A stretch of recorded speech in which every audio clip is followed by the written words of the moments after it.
feel comfortable with the small current we have today. That's why I'm eager to do it myself.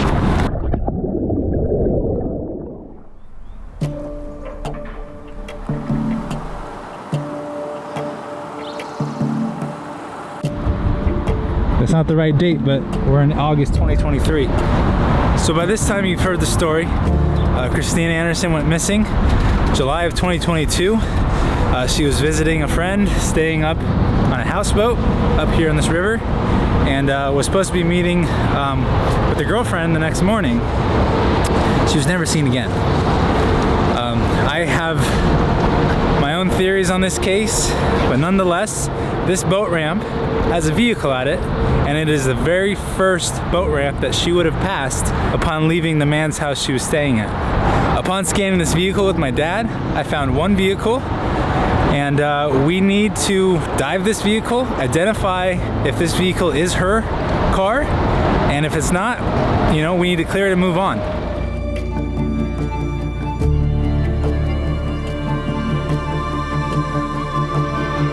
You may have seen on episode 3 that I took Nick here when the river was a lot higher, and we attempted to dive this vehicle. We ended up not magneting the right object, and so today we're going to be redoing that work of magneting the correct object, getting a really good live scope image of it. It was good that me and Nick waited, because the current did get better, and this is going to be an easier dive than it was. This is still Sacramento River. This is still a river filled with obstacles, filled with current. If this is not her vehicle, this will lead to more searches in this area. Sacramento has a lot of waterways. Sacramento has a lot of boat ramps. I'm determined to figure out where Kristine Andersons went. Thanks for being here, part of this episode. Let's get started.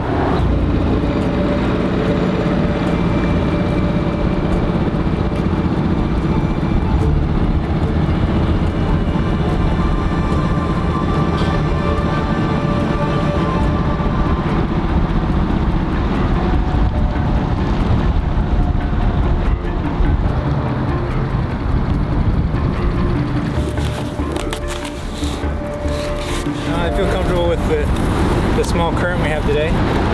That's why I'm eager to do it myself. I'm also very connected to this case, and I want to make sure that I follow it all the way through. This is Sacramento. I grew up in this town. And Kristine Andersons is a friend of a friend that I went to high school with.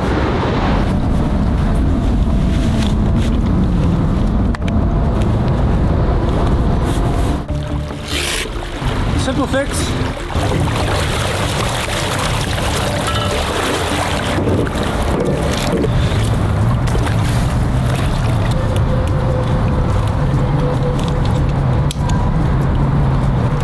Alright, we're identifying if this car is a blue 2022 Mazda CX-6, the license plate starting with 8X. That is the mission. Let's get it done.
a Ford SUV, dark gray or black.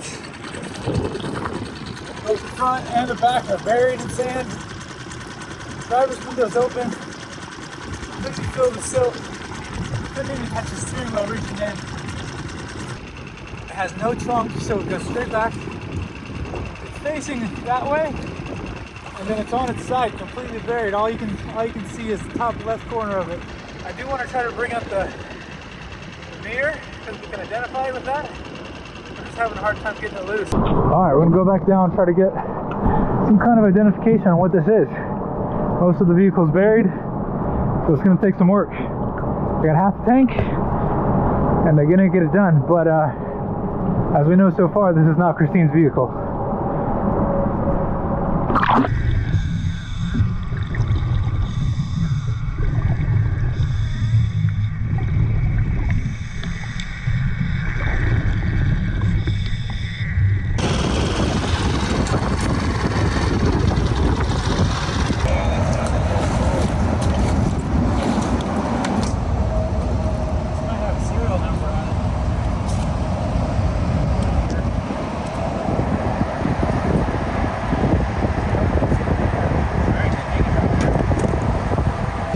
So, unfortunately, the target that we had located is not Kristine's vehicle, which also could be fortunate, meaning she could still be out there.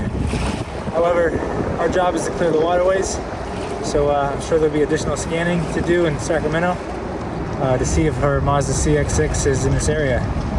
We do know this was her last kind of location of travel, but in between where she was staying and here, there is a lot of water, which we might have the ability to scan today. So we'll see if we can do that next. Also, as far as make and model, we're gonna do a little research with my dad, seeing if we can come up with some kind of make for this vehicle. I was unable to get any identification of marks, but I do have it in my mind's eye of what the vehicle looked like. I'll go from there.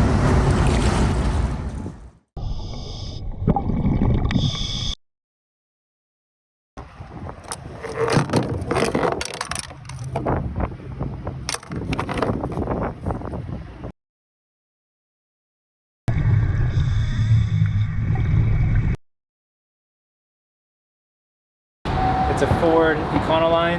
Now we know it's there in case it connects to anything on our radar. The search for Kristine Anderson is going to continue. Part 5, Part 6, Part 7, whatever it needs to get it done and to see if we can find answers for our family. Process of elimination, clearing these waterways until there's nothing left to clear.